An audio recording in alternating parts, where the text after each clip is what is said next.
السلام عليكم الخوت، كي دايرين؟ بخير مزيان. مرحبا بكم في فيديو جديد. كيف العاده مع الدجيجات وجبنا لهم هاد الخضيره هادي ياكلوها. هانتوما اخوتي كيف ما كتشوفوا هاد الخضيره راه مهمه. هادشي الخضيره مهمه بالنسبه للدجاج، فيها راه كتزيدهم تقوي لهم المناعه، تحميهم من الامراض. يعني مره تهلاو فيهم الخضيره، كاع الخضره واخا هي اللي تشات لك ديال الدار تنطلعها له. مرة كنشيل لهم المعدنوس، القرعة كنحك لهم القرعة، خيزوه، مطيشة، البصلة، الثومة، كلشي كياكلو كلشي. هادو راه الخضرة فيها الباربة وفيها الفلفلاخ، الصبور، المهم كاع الخضرة كنعطيها لهم. واني دابا حاليا ما عطيهمش الماء على اساس دير لهم فيه السيمانة كندير لهم فيه الخل ديال التفاح. حتى الخل ديال التفاح راه مزيان للدجاج، هو الثومه والحلبه، المهم كلشي.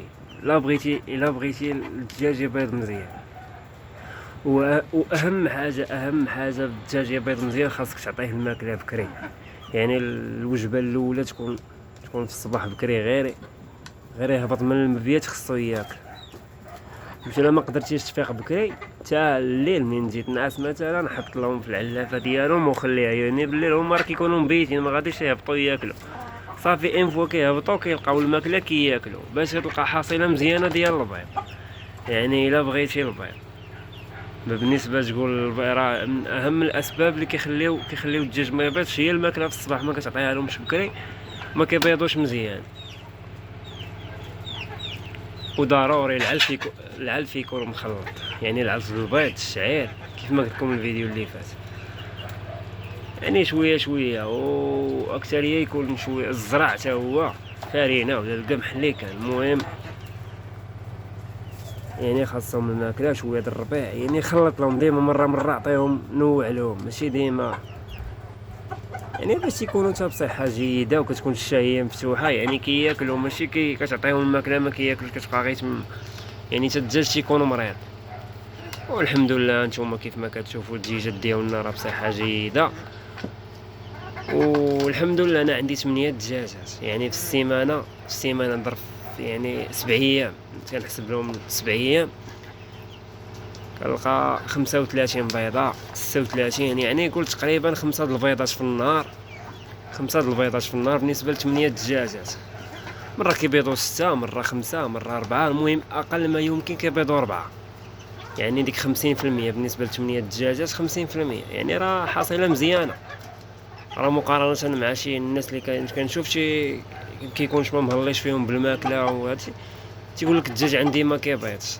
الا بغيتي الدجاج عندك يبيض خاصك تهلا فيهم ضروري. والنقا راه اهم حاجه حتى هي النقا.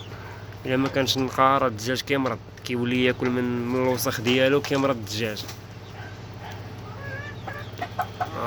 الحمد لله انا راه الدجاجات عندي كلهم، يعني وما كندير لا دواء لا والو، داكشي طبيعي، ما كاين لا دواء لا فاكسا لا والو، غير الخضيره والحلبه والثومه البصله، داكشي طبيعي.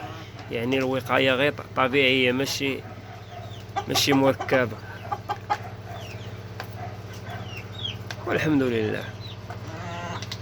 ونتمنى اخوتي يعجبكم الفيديو، وشكرا على لي كومونتير ولي لايك، وشكرا كاع الاحباب اللي كيتفرجوا فينا وكيتبعونا.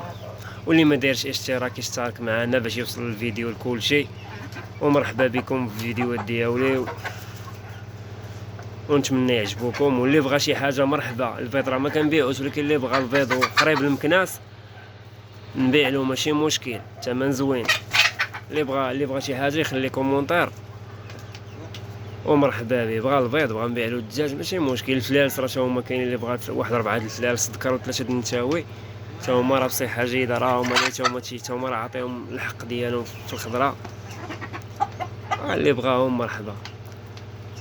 البيض راه مخصب تقريبا 98%، قليل اللي كتخرج لي شي بيضه ما مخصباش. ومرحبا بالجميع، ونتمنى يعجبكم الفيديو وفرجه ممتعه، وتهلاو في راسكم.